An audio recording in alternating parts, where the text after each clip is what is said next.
Welcome to the channel is my concept. इस video में हम क्लास 10th के चैप्टर रिफ्लेक्शन एंड रिफ्रैक्शन के बारे में पढ़ेंगे। सबसे पहले हमें इसके कुछ बेसिक टर्मिनोलॉजी और बेसिक कंसेप्ट समझने होंगे। हमें स्फेरिकल मिरर क्या होता है ये समझना पड़ेगा और साथ ही साथ कनकेव मिरर और कन्वेक्स मिरर क्या होते हैं, कैसे बनते हैं और उनसे रिलेटेड बेसिक टर्मिनोलॉजी पता होनी चाहिए। तो चलिए सबसे पहले देखते हैं कि स्फेरिकल मिरर होता क्या है।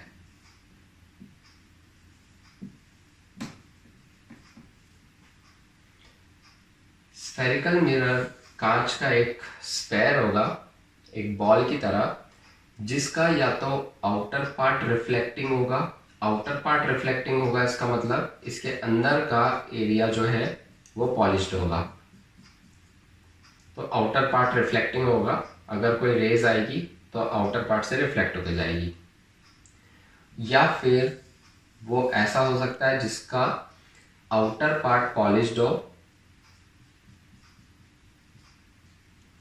और इंटरनल पार्ट रिफ्लेक्टिंग हो।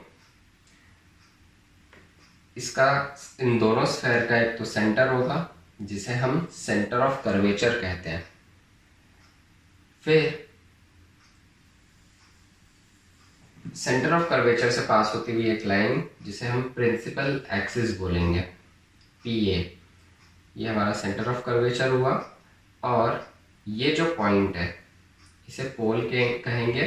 पोल मतलब रिफ्लेक्टिंग सरफेस। ये जो रिफ्लेक्टिंग सरफेस है इसका जो सेंटर पॉइंट होगा उसे पोल कहेंगे। तो ये पोल हुआ।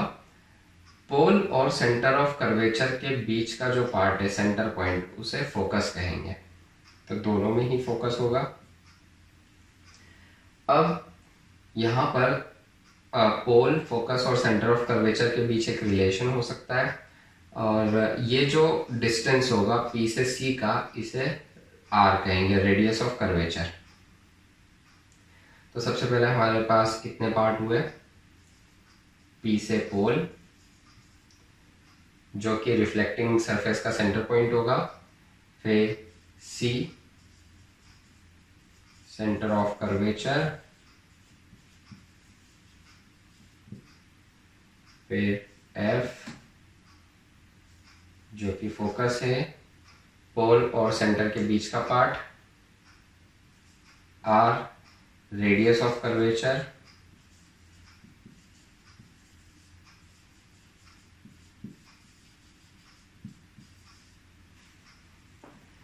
ये बेसिक टर्मिनोलॉजी हुई स्फेयर से रिलेटेड।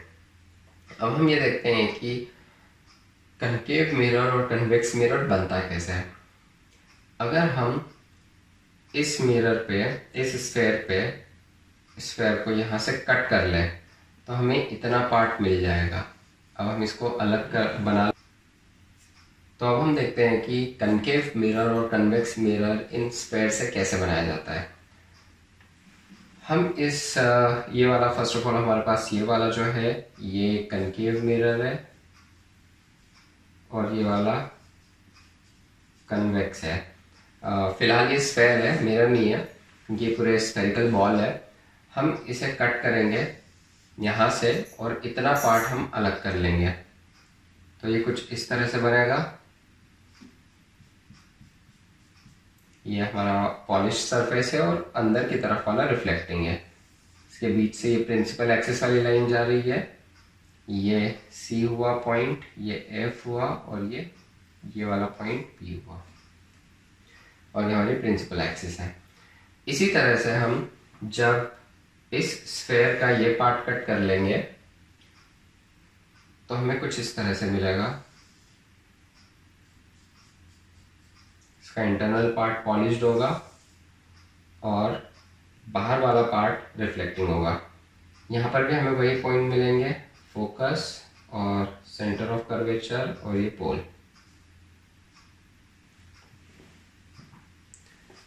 अब इसमें ये हमारे कन्वेक्स और कनकेव स्फेयर्स थे, अभी हमारे ये कनकेव मिरर हो गया है और ये कन्वेक्स मिरर हो गया है। अब हम ये देखेंगे कि जब कनकेव मिरर और कन्वेक्स मिरर पे लाइट रेज आती है तो वो कहाँ कहाँ से किन केस में पास होती है। प्रिंसिपल एक्सिस के जब भी पैरेलल लाइंस आएगी, पैरेलल लाइंस मतलब पैरेलल रेज, यहाँ से लाइट रेज आ रही है, ये एरो डायरेक्शन बता रहे हैं कि वो लाइट रेज किधर जा रही है। तो ये आके ये रिफ्लेक्टिंग सरफेस से टकरा के कहीं रिफ्लेक्ट होगी। वो कहाँ रिफ्लेक्ट होगी? तो याद रखिए, जब भी लाइट रेज पैरेलल आएगी प्रिंसिपल एक्सिस के, ये प्रिंसिपल एक्सिस है, प्रिंसिपल एक्सिस के जो पैरेलल आएगी वो सारी फोकस से पास होगी। तो ये वाली लाइट रेज जो है फोकस से पास होगी, बट इसका फोकस यहाँ नहीं है और सेंटर ऑफ कर्वेचर भी यहाँ नहीं है। इसका फोकस और सेंटर ऑफ कर्वेचर अंदर की तरफ है। तो ये सेंटर ऑफ कर्वेचर हुआ। तो ये वर्चुअली, एक्चुअल में इधर से पास नहीं होगी फोकस से, बट वर्चुअली ये फोकस से पास होनी चाहिए। तो मैं इसको डॉटेड लाइन से बना रहा हूँ। तो आप ये डॉटेड लाइन यहाँ से इस पॉइंट से ज्वाइन करिए और फिर इसी के स्ट्रेट में बाहर की तरफ लाइन कर दीजिए। तो ये आपका वो लाइन होगी जहां पर वो लाइट रे रिफ्लेक्ट होगी। तो लाइट रे यहाँ से आकर इस पाथ पे रिफ्लेक्ट हो जाएगी। इस पाथ पे इसलिए क्योंकि ये वर्चुअली सीधी जाके इधर फोकस पे मिलती है। सिमिलरली ये लाइट रे जाएगी वर्चुअली फोकस पे मीट हो रही है, इसलिए ये लाइन फॉलो कर लेना है हमें और इसके इधर ये रिफ्लेक्ट हो जाएगी। सिमिलरली ये लाइन यहाँ से आएगी और फोकस पे वर्चुअली जाएगी और एक्चुअल में इधर रिफ्लेक्ट हो जाएगी। और जो लाइट रे बिल्कुल प्रिंसिपल एक्सिस पे आएगी वो सीधे आके वर्चुअली इधर फोकस पे मिलना चाहिए। ये परपेंडिकुलरली बिल्कुल अपोजिट वे में रिफ्लेक्ट हो जाएगी। उसी तरह से जब इधर पैरेलल लाइंस आएगी, पैरेलल लाइट रेज, तो कुछ इस तरह से आएगी। और इस केस में सिंस हमारा फोकस इस तरफ है और लाइट रेज रिफ्लेक्ट होकर फोकस से जाती है, अगर वो पैरेलल आती है तो यहाँ पर हमारी ये लाइट रेज पैरेलल आ रही है, ये टकराने के बाद सीधे फोकस से पास होगी। ये वाली भी फोकस से पास होगी, फिर ये जाके ये भी फोकस से पास होगी। तो कुछ इस तरह का डायरेक्शन बनेगा। तो दोस्तों ये थी कनकेव मिरर, कन्वेक्स मिरर कैसे बनाए जाते हैं स्फेरिकल मिरर से, और बेसिक टर्मिनोलॉजीज क्या होती है, पोल, फोकस, सेंटर ऑफ कर्वेचर। ये टर्मिनोलॉजी आपको बहुत काम आएगी क्योंकि हम अगले वीडियोस में देखेंगे कि इमेज फॉर्मेशन कैसे होता है कनकेव मिरर और कन्वेक्स मिरर में।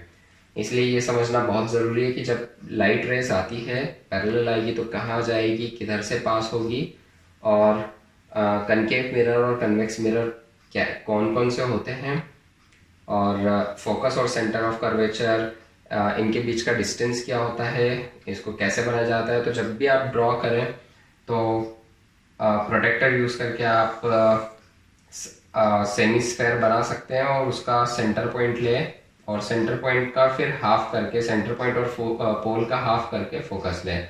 और आप जब इसको स्केल से करके ड्रॉ करेंगे तो ये काफ़ी एक्चुअल और सही बनेगा। इसमें आपको एक्चुअल मेजरमेंट आएगा। तो सब्सक्राइब कीजिए क्योंकि हम अगला वीडियो डालेंगे image formation in convex and concave mirror. Thank you for watching.